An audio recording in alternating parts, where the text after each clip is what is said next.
अविनाशजी, ज्या पद्धतीनं आज मनसे अध्यक्ष राज ठाकरे यांचा हा दौरा पाहता, याच्या आधी तुम्ही सगळे निरीक्षक म्हणून या लोकसभा मतदारसंघांवरती तुमच्या नेमणुका झाल्या होत्या, वेळोवेळी आढावा बैठका झाल्या होत्या. मात्र आज स्वतः मनसे अध्यक्ष राज ठाकरे लोकसभा मतदारसंघांमध्ये येऊन आढावा बैठका घेणार आहेत. जसं राजसाहेबांनी आदेश दिला होता त्यामुळे गेल्या 6 महिन्यामध्ये या सर्व प्रत्येकाने संपूर्ण मुंबई असेल, महाराष्ट्रातली काही ज्या ठराविक लोकसभा आहेत त्या ठिकाणी आम्ही सर्व निरीक्षक आणि सहसंघटक आम्ही सगळे तिथे गेलो होतो. आढावा बैठका झाल्या, अनेक बैठका पण झाल्या.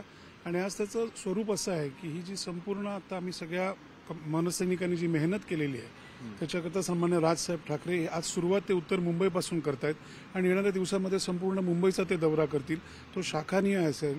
आणि आता उत्तर मुंबईचं जर बोलायचं झालं तर 6 ज्या विधानसभा आहेत या 6 विधानसभांमधील 42 शाखा ज्या आहेत त्यामधील शाखाध्यक्ष, इतर प्रमुख पदाधिकारी, महिला पुरुष अंगीकृत संघटनेचे इतर सर्व पदाधिकारी यांना राजसाहेब ठाकरे भेटणार आहेत. ज्या पद्धतीनं आपण पाहतोय, जी माहिती कळाली होती, कुठच्याही प्रकारचा फॉर्म्युलाची अद्याप देवाणघेवाण झालेली नाही, याचा अर्थ काय समजायचा? आणि या पद्धतीच्या स्वतंत्र बैठका याचा अर्थ काय घ्यायचा?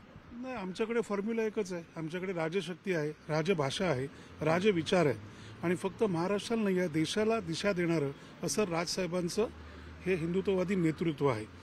बाकी राजसाहेब ठाकरे कुठे काय युती करतात का आघाडी करतात हा आमच्या महाराष्ट्र सैनिकांकरता प्रश्न गौण असतो. आम्ही विचारतही नाही. आम्हाला जे राजसाहेब ठाकरे आदेश देतील त्याच्यावरती आम्ही सर्व महाराष्ट्र सैनिक काम करत असतो. म्हणजे सध्या तुमची तयारी ही स्वबळाचीच तयारी चालू आहे म्हणायचं? असं म्हणण्यापेक्षा मी असं म्हणेन, आजपर्यंत आम्ही स्वबळावरती लढलेलो आहोत आणि आमच्याकरता राजआदेश हा शेवटचा असतो. त्यामुळे ते जे सांगतील त्यावरतीच आम्ही सगळेजण काम करू. Video journalist Ramesh भट्टसह Vishal Patil, news 18 Lokmat, Mumbai.